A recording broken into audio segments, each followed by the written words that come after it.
all for being here, and thank you for that unexpected break.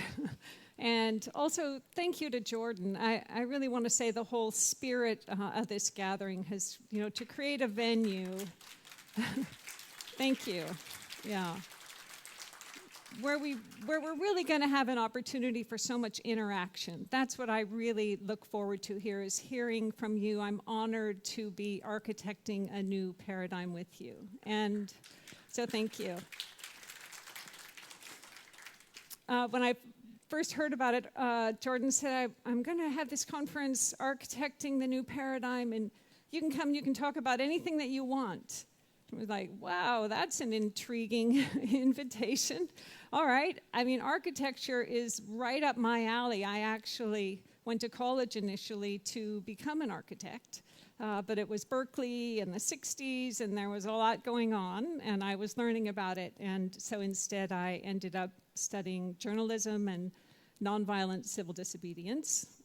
But so it's fun. It's fun to come back around and look at architecture within the context of the new paradigm that I was getting into those other things to help create. And, architecture provides some interesting parameters, actually. I had this random recall of something from my college application, which was this architect from ancient Rome, 1st AD, Vitruvius, who's the first one who came up with some standards that architects are supposed to achieve, and that's actually still applied today. Architects, in designing a system or a structure, are supposed to achieve three things. They have to make something that's durable, something that meets the purpose for which it's created, and something that brings beauty or delight. So I thought, great, let's do that. Let's design a purposeful, durable, delightful new paradigm.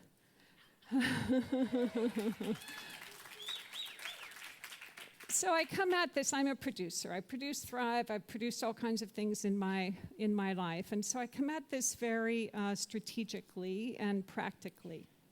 So of course, my first question is, what is the new paradigm? And, I probably get 5 different emails in my messages with the term new paradigm every week. And I think I'm not sure that the people writing those would actually all agree on what the new paradigm is, or certainly not on the strategies for how we're going to achieve it. So, I'm guessing we would all agree that what the new paradigm has us more harmoniously interacting with ourselves and each other and the planet and the cosmos. But that's pretty vague, and it's like I want to make a movie or something. It's like gotta get down here into something a little more specific. So, as the producer in me, I decided that I wanted to actually take on 3 specific goals that I want in my new paradigm. I hope you want them in yours also. But in any case, I'm going to use these to model an example of a process that I think we need to engage in. I so appreciate what Richard was talking about and the recognition of the war that we're in and how are we each going to respond to that. And short of what we're going, what are you willing to go to jail for? I really want to look at our day-to-day decisions and see if there are things that we are inadvertently doing that might be contributing to the old paradigm and preventing us from actually designing and creating this new one. So it's going to be a very personal and practical approach to designing this new paradigm. And the 3 goals that I have chosen are equal rights. To me, equal rights is just kind of a basis of how I want us to be in this new paradigm. Next is freedom of personal expression. Clearly we know these are the things that have gone from our world, and so I want to make sure that they're back in the new paradigm. And third is no wars of aggression, okay?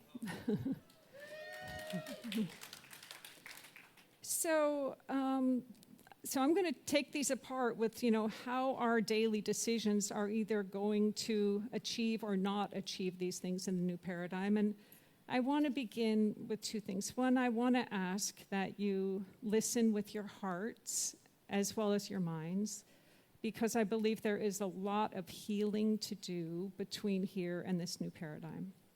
And I believe that we need to feel it to heal it. So I also want to say that I feel that my perspective is that living the new paradigm is a process. It's not a product. It's not a political party. It's a lot of decisions that are going to get made that either do or don't add up to a new paradigm. And so that's how basically we're going to go at this. And because I take this personal orientation with it and how Monday is going to be different from today, I want to begin with something very personal, which is passion. It's inspiration materialized into action with as much heart, mind, body, and soul as possible. Passion, it's not just enthusiasm or excitement. It's actually very strategic for a few reasons. One, people don't change unless they're emotionally impacted. It's just proven. Clearly, we would be in a different state if we did everything that we knew we should do, right? It's the stuff we get emotionally impacted by that we actually incorporate as change. So when you're in touch with your passion, you have more emotion exuding and people are more impacted by you. The other thing is you don't burn out, because when you're doing something you're passionate about, it's fun. And this is a long haul. So this actually has strategic implications to be engaged with your passion. And I was reminded of this recently when I was rewatching one of my favorite all-time old movies from 1990, Ghost. I'm going to give you a little spoiler alert, because this movie with Patrick Swayze and Demi Moore has it's fabulous, sensuous love scene. In fact, this scene was voted the most romantic film moment in history, and I love it. So, and this is going to have something to do with passion, because Patrick Swayze is a banker. Demi Moore, he's madly in love with her. She's an artist, and this is the cast of characters. And I'm just going to say two things that happen in the movie, but you can see it to find out the rest. Patrick is the banker. This is his friend, played by Tom Goldwyn, who he thinks is a friend, his fellow banker buddy, who's actually a sleazy guy and murders Patrick. And it turns out Patrick gets kind of stuck between realms. He doesn't just die, he gets stuck between realms, and he finds out that Tom Goldwyn's planning to kill Demi Moore also. So Patrick is passionate about getting a message to save Demi, but he's concocting all these things. This is the kind, he goes to Whoopi Goldberg, and as a psychic, she's hilarious. It's worth seeing just for that, to try to get the message to Demi that she's in trouble. And he also runs into this fellow ghost, Vincent Schiavelli. And this guy's on the subway, and he's ripping papers out of people's hands. He's having all this impact in the world, right?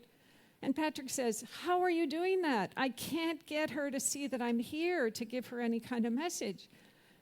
And the fellow ghost says, "You can't just think it.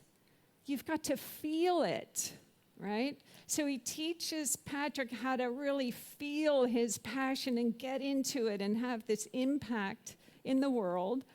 And he does it, and Patrick gets all his feeling. He can push the shoe off the can in the subway and stuff and get the message to me, and the rest I'll let you see. But the point when I was watching it is that this is right on. Whether it's between realms or in one realm, we really need to engage our passion if we're going to have impact. And another big advantage that comes from engaging passion is that when aligning with the current of our passion, that's how our purpose is revealed. And purpose has a lot to do with how we're going to get out of the mess that we're in. Purpose is the reason for which something is done or created, or for which something exists. So in my experience, life is hard, and it's really helpful to know why you're here. What is this all about? And it's actually a very personal, unique answer that will emerge when you get into that. And it's where your heart and your mind and your spirit all find each other and work together. And the uniqueness that we experience, instead of it just being that we're lonely, and feel different from everybody else, you get to experience it as feeling unique. You got something here to offer that's just yours. And one thing I want to say about this being in the flow with your passion and your purpose is that I believe you will avert one of the greatest regrets I can imagine having, which is getting to the end of life and feeling that you weren't fully alive, right? I don't want that to happen. I don't think anybody wants that to happen. And one way to make sure it won't happen is to be really into your purpose and your passion and knowing that you're living your life to the fullest. So how do we show what we know about ourselves? All right, we got our purpose and our passion. Like, how do we demonstrate these? How do we demonstrate the worldview that Danny was talking about? There aren't that many ways that we show who we are. What we say, how we spend our time, and what we support with our money. That's it. If someone's looking in on your life, that's actually how they get to know what it is that you care about and who you are. And what happens when there's a conflict between one of these things and our purpose and our passion and our values and what it is we believe in? That's where daily decisions come in, and I have a lot of personal, hard-won stories about how this notion of conflicted or unconflicted behavior came to be. Remember I said I went to Berkeley in the 60s. There was a whole lot going on there, and I was very involved in it. Probably the thing I was most passionately involved in the beginning was the stopping the proliferation of nuclear power and nuclear war. Super passionate. Helped to organize a group where we would do a lot of research, generate various campaigns on this issue. And we went like almost every Friday night. I would go from my job, deposit my paycheck into the bank, and go to these meetings where we really worked hard to expose the issue and come up with stuff. And, we were a bunch of hippies from the 60s, and we did... And we did get our work done. And one of the things that was happening, researching away, is that I found out that one of the ways that the corporations get these big advantages to get so powerful as they are is that they get cheap loans from the banks. So there I am, figuring that out. And then I realized, wait a minute, remember how I was depositing my paycheck on my way to my work where I was so passionately involved? And I was, stopping off at Bank of America, always conveniently located, and depositing my paycheck and finding out that Bank of America was making cheap loans to the corporations that I was then going off working tirelessly to try to stop. What's worse is that with fractional reserve, they're funding all the same corporations. And because of fractional reserve, they're multiplying my deposit times 10, right, to make loans to these killing and polluting corporations all over the planet. And so they've got 10 times my money in the bank, but there aren't 10 of me showing up working. This is conflicted behavior, right? All my good passion and purpose was not being supported by my daily decision to go stick my paycheck there. And that's when I realized that passionate intent needs unconflicted behavior in order to manifest. It's that basic. But, unconflicted behavior needs information in order to be effective, right? If I hadn't learned about the banks and how they worked, I wouldn't have known that my behavior was conflicted.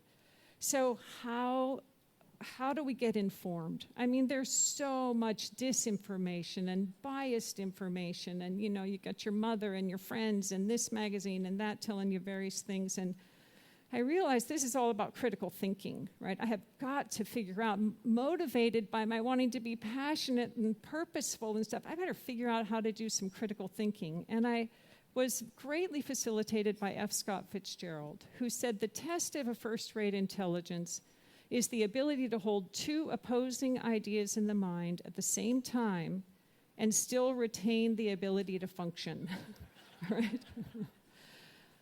So that really matters, because you have to just try it on, not actually believe something that you hear. You try it on. And this is where critical thinking, and it's like consciousness and activism come together here for me.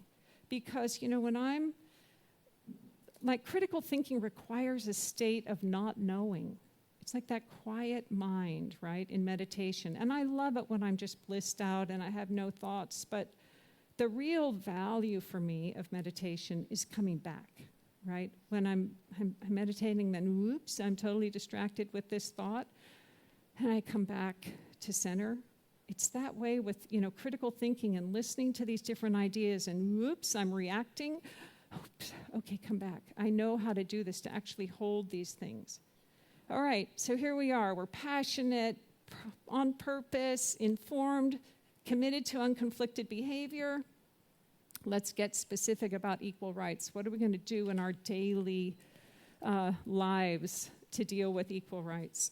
I want to talk about this in terms of the role of technology in human evolution and how that might be impacting our goal. Specifically, transhumanism. It's a huge, hundreds of billions of dollars invested into the international movement of transhumanism, which is essentially an interface of technology and humans. And the basic worldview of transhumanists is that consciousness is the material consequence of synaptic impulses. That's it. That's what the whole thing is about. And since robots are so much more efficient, it would be really smart if we turn over not just our world, but human evolution to technology and robots. Transhumanism, also called singularity, was introduced into the mainstream by Ray Kurzweil. He's currently the director of engineering at Google. This is an interesting title of time, 2045, the year man becomes immortal. One of the self-proclaimed tasks of the transhumanist movement is their idea is that we will never die. You can clone yourself, you can design your perfect next self, and live forever, right? So they say what they're after is to cure death, okay? That's the notion here. And they want to create a version of humanity that is so efficient, so different from what we now have, that it merits the term post-human. So this is a very significant thing because Google has a lot of resources. They have a relationship with the NSA. They have access to all of our personal data. There's hundreds of billions of dollars invested in this. And they have recently purchased 8 robotic companies since Kurzweil's been there. One, Boston Dynamics, another DeepMind, artificial intelligence company in London. They have autonomous military robots, drones, humanoids, all kinds of artificial intelligence. Bill Gates, Toyota, Roche Pharmaceuticals, PayPal. Google's not alone in this venture. It's really big. There is obviously all kinds of stuff that can happen from transhumanists. They do 3D printing of organs for organ replacement. They do mind uploading into artificial intelligence, take a human mind and upload it into a robot. And they are designing super soldiers that can go forever, don't die, can kill on any terrain at any time, never get tired. They're after total efficiency. The notion of empathy, intuition, emotional intelligence or a spiritual connection to the cosmos. That is not part of the conversation here. And so in honor of critical thinking, I decided to spend a day with a guy named Ted Chu, who is a big proponent of transhumanism. I mean, this is so offensive to me. You know, when I would get hot flashes when I read about it and thought about it, really. And I wanted to understand, because with hundreds of billions of dollars and these kind of people and corporations behind it, this is what's happening here. So Ted Chu, he says it becomes possible to turbocharge our hedonic indulgences with genetic engineering. So think about it like, all that inefficient, you have to make love to have babies. You could just clone yourself. Or eating, like, why bother, right? You can create something that's so much more efficient. That was his perspective. And then he says, it becomes possible to pull the plug on instinctive drives altogether. I like those instinctive drives.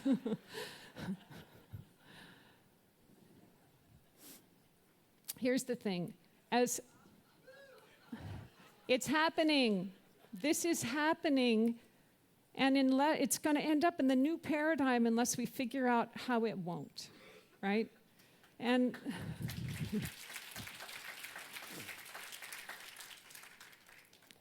not even how it won't so much is that here's what I learned from being in it, that as offensive and dangerous as it seems to me, you know what? That's how my worldview seems to them. That's the truth here. We do not agree. When I think about the disparate capacities, remember, we're talking about equal rights. So this tiered civilization, I know with the Tour de France and Lance Armstrong and that whole debacle, nobody who wasn't using drugs got any closer than 18th place, right? That's drug enhancement. Imagine when you're talking about, chipped robotic human interface here, this is going to be a very disparate capacities. And we really don't agree. And my not agreeing isn't going to stop technological and scientific advance. I don't believe I have a right to stop that any more than I believe that they have a right to chip me when I don't want to be chipped. And this is where I find the rubber meets the road in designing the new paradigm. How are we going to coexist across worldview? Because you know what? We are not going to agree. At this dinner with Ted Chu, he's like, what's your guys' obsession with freedom?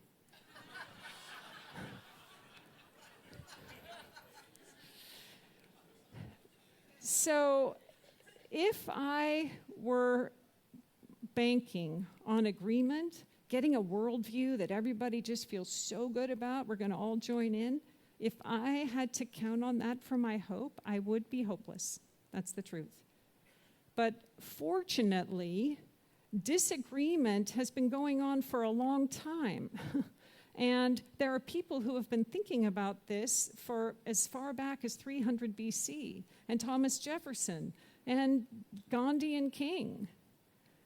And what they came up with is something called the non-aggression principle.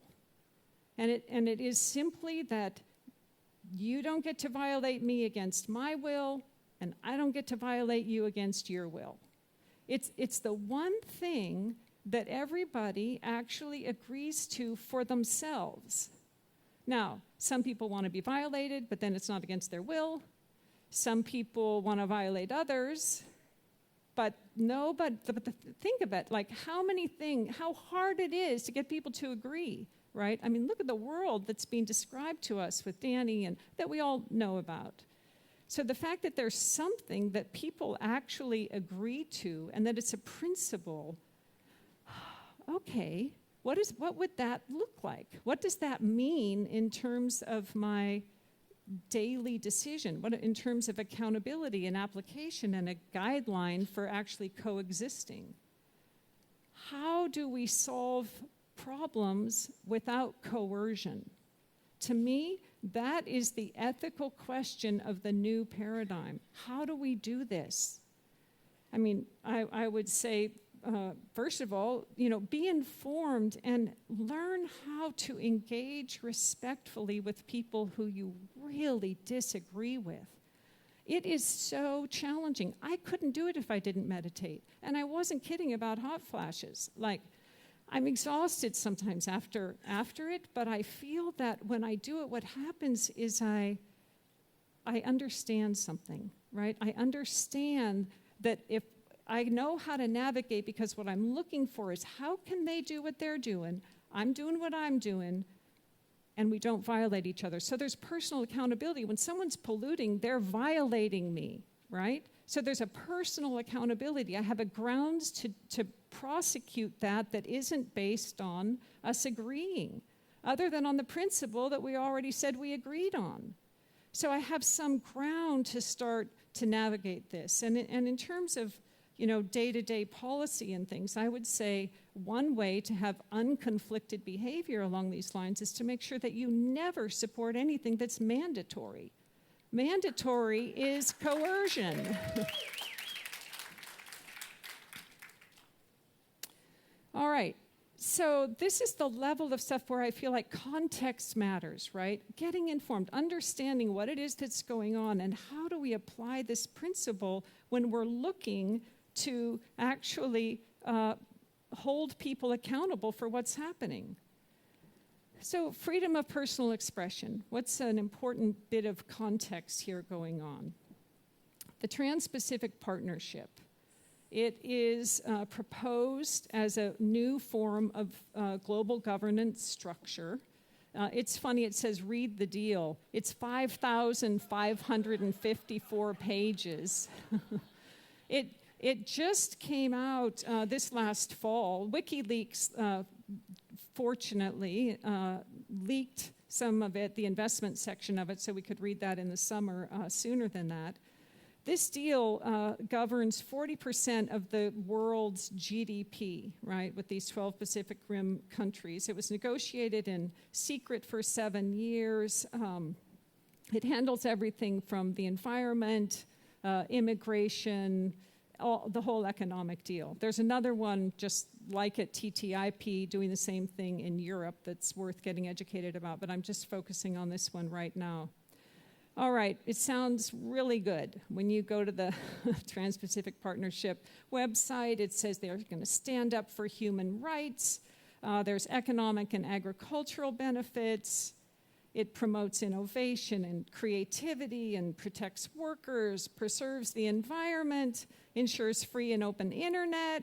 I feel like Richard was saying, like, whenever they say that, look the other way, like, and figure out what is this really going to do. All right, what this really does is it empowers multinational corporations to sue governments if corporate profits are impeded. Okay, so we're talking about freedom of personal expression. Let's say you want GMOs labeled. What if that impedes the profits, or is considered to impede the profits of Monsanto? And they're going to threaten to sue your government if you do something to get attention around that. You think the government isn't going to have ever more incentive to make sure that your personal expression and freedom thereof is not challenged? I think they will. There's just in the last few weeks, this came up because TransCanada Oil Company, that is responsible for the Keystone Pipeline, just sued America for $15 billion for impeding their profit by interfering with that pipeline. And then, there's 9,500 corporations in line to do the same if that one goes through. And you know what language they're using for the lawsuit? Pulled it right out of the TPP. It's just laid right in there. In fact, the World Trade Organization went after the Obama administration saying, that little label on meat that says where the meat's from, the country of origin? said somebody might decide not to buy it if they didn't want, if they were worried about the country that it came from. And so we could sue you for that. Well, guess what? Those aren't going to be on your meat anymore. They gave in. They said, okay, never mind, we'll take those off, right? So this is these sanctions and how to incorporate this reality into the process of actually achieving a new paradigm. One of the things it does, I want to name a few other things, it forces internet providers to filter all communications for copyright infringements with the power to censor sites. So remember how it said, oh, it's going to help keep the internet free and open, that's your sure sign. That is not what it does. It just gives more reason to shut down freedom of the internet. It also extends patents to further benefit pharmaceutical companies and weakens requirements for patenting genes in plants. This really shows up in the whole medical cannabis world. This is like Monsanto's dream come true for GMO cannabis and putting small farmers and small dispensaries out. It creates supernatural powers that override national laws and constitutions. So, this is very obviously all of our local movements. This is one thing I want to really do a shout out to Danny and the Romero Institute for the Constitution Protection Zones. Thank you for that, because it's one of the ways around this, and it's something to really pay attention to as we focus our energies locally to make sure that what we're doing there can hold up. All right, so what is unconflicted behavior? What do we do Monday about this? That's still what I come down to. What are we personally going to do about this? I would say one thing is support WikiLeaks. Thank you, WikiLeaks, for getting this stuff out to us so that we know what's going on. Talk about it. Work on ending corporate personhood and supporting the organizations that are after that and after stopping the TPP and the TTIP, the one that's going on in Europe. The other thing is feeling it. This is, this thing about passion, there's so much information about the stuff that's going on.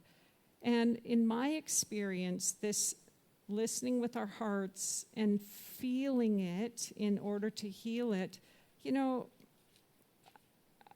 way I do it a lot of times is I'll allow myself to feel it. I don't want to separate it. I think I'm a friend of your soul and an enemy of your project, right? Really work to keep that. So there's a lot of strategic value here to feeling things. And one of the strategic values is that I think what happens is when we engage with our hearts, we find courage there. I mean, courage, the Latin basis of courage, cur, means heart in Latin. So it has practical and etymological applications here. Courage is not being stopped by fear and willing to carry on in spite of danger or difficulty. I think that's really important. It's not that you're not afraid. You cannot look to these times to not be afraid. You need to be willing to proceed anyway. So I'm going to tell you something about courage. There's this story that's referred to all the time, this Solomon Asch study that was done at Swarthmore College in the 50s. And it was used to talk about the group pressure and how we will deny our own reality, even when there's evidence to support it, in order to share the dominant reality of the group we're in. So the host goes out on campus, chooses some unsuspecting students, says, you want to come in, be a part of this experiment, lines them up at a table. This guy on our right will be our unsuspecting student, and they're looking at two screens. On one screen, there's a line that absolutely matches a line on the other screen, right? So these people aren't actually other random students. They're part of the experiment, and they've been told that what they need to do is, go along, hey, B matches the line there. There's some obvious match. But then they're all unanimously going to do, at some point, they're going to say, A matches the line, to see if the person will change what they saw actually, in order to go along with that group pressure. And this is relied on all the time to show the impact of group pressure, because it turns out that 75% of the time, that person gave at least one incorrect answer. But here's the thing that was really important to me about this. It's true, 75% gave at least one incorrect answer, but only 5% were always swayed. 25% never swayed, right? And 70% sometimes. So what is it, right? What is it about that 25% that allowed them to stick with what they saw and knew and stand to it? I believe it's courage. And, I think about this sometime. A friend calls it the psychology of non-perception. I can tell you one way that I really feel like I'm in the Solomon Asch study is when I look at the 9/11 Commission report. So I'm supposed to believe that in 3 seconds, Building 7 fell, looking exactly like a controlled demolition, when I can look at a building a few weeks ago, utterly consumed in flames, that didn't fall. I mean, clearly there's enough corruption going on to warrant deep inquiry into all of this. And I think it's one of the things that speaks to, in terms of Monday, what can we do? We can support each other when we're speaking up. Imagine if every time one of those students left the room who had held tight to what he believed, if outside the door someone said, "Thank you. Thank you for doing that. I know your heart must have been beating when you went against what everybody else said and you did it anyway." So thank you to the people, so many of whom are here today, who are holding true to what we see and naming it.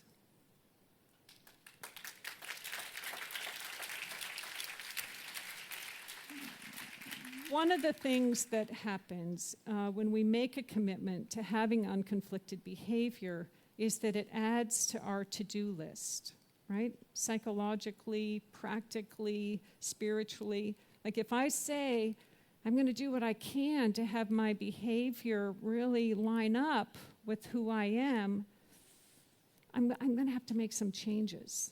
And we're all so busy, right? So it's really understandable that sometimes people, it's always easier to see in other people, get into denial, right? Because there's too much consequence to the information. And I think it's helpful for me to understand that. I get it. Some people, they don't have room right now for the change that's going to happen if they know what it is you're talking about.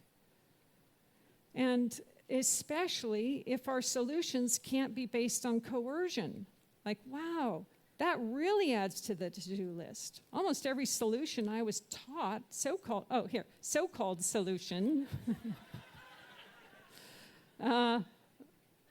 was based on coercion. So now I got to actually rethink the whole thing and do this. And this thing about denial is most evident when we get into taking on our third goal, no wars of aggression. Remember, one of the ways that we show how what we value is by how we spend our money.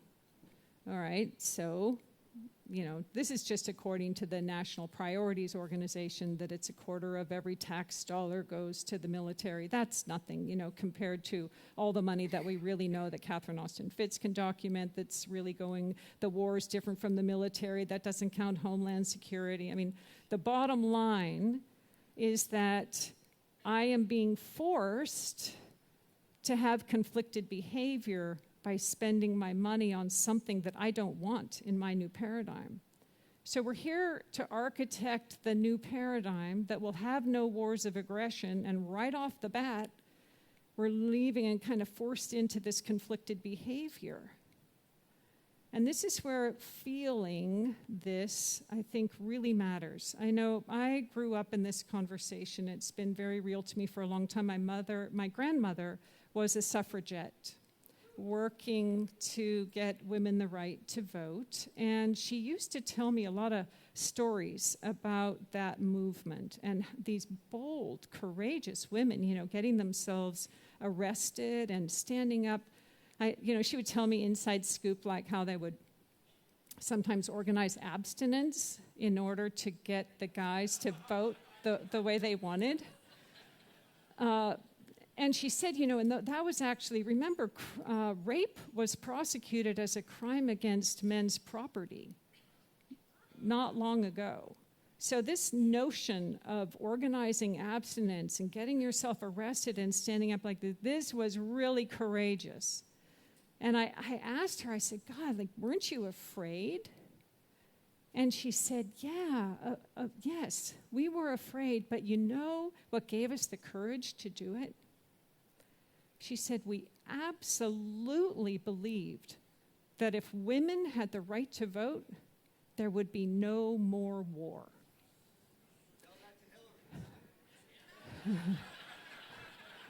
She said the suffragette movement was fundamentally an anti-war movement.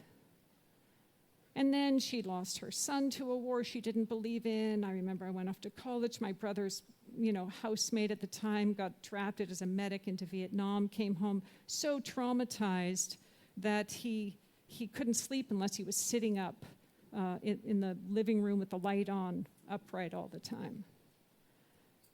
So this thing about war, I feel it.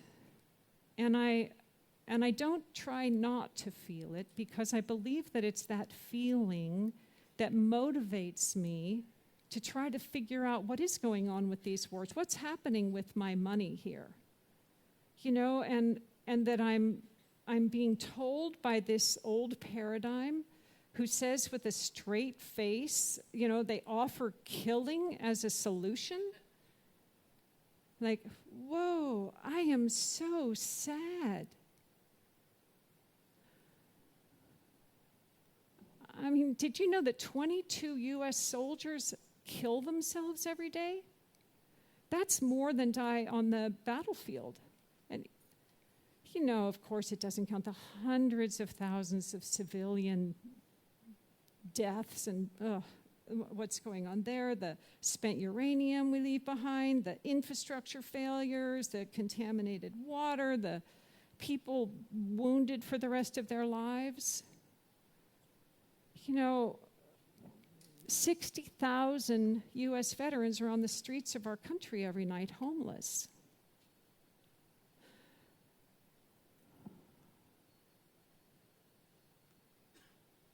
The painful truth is that each of us is funding this through our taxes.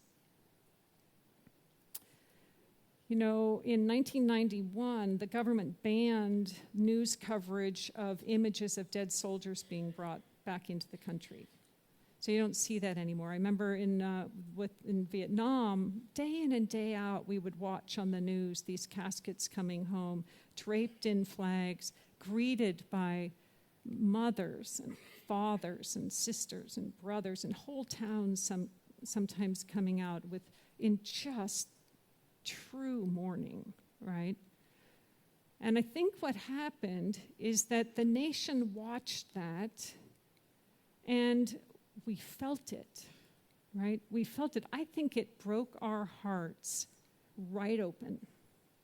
And that inside we found courage. And that's why we took to the streets.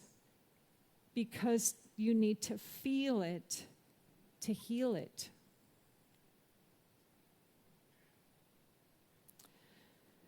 So here we are. What do we do? What does it look like Monday morning? What are we going to do?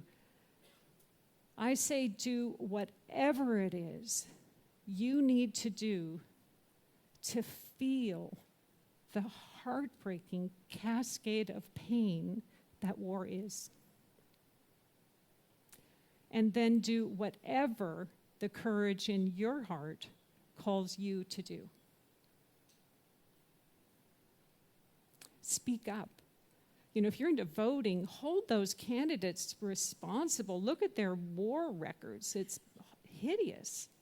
Call the headquarters, some accountability here if that's the way you want to go. And also, support war tax resistance. But find someone who's in prison because they refuse to pay war tax and write them a letter and thank them. The range of things that you can do. And one, I was thinking about maybe just get an image of someone, preferably with sound, who's just found out that they lost their child to war. and look at it and listen to this and feel it so deeply that when you think about something like, God, it's just so inconvenient to change my bank. Or, I really like this credit card, this Chase credit card, it's just, they take it everywhere. When you think about that, stop and remember that feeling and that woman. Hold her in your heart. Send her a prayer. Let her know she's not alone. And be grateful for the opportunity that you have to do something. Gay marriage didn't become legal because people stayed home quietly feeling sad about it being illegal. It got legal because some courageous people ventured into some uncomfortable conversations. And that's how it happened. Things change because people make them change. I recently heard an interview with Ray Charles. I thought he just summed it up perfectly. He said, all the notes you need are right underneath your fingers. All you need to do is take the time and care to play the right ones. Thank you.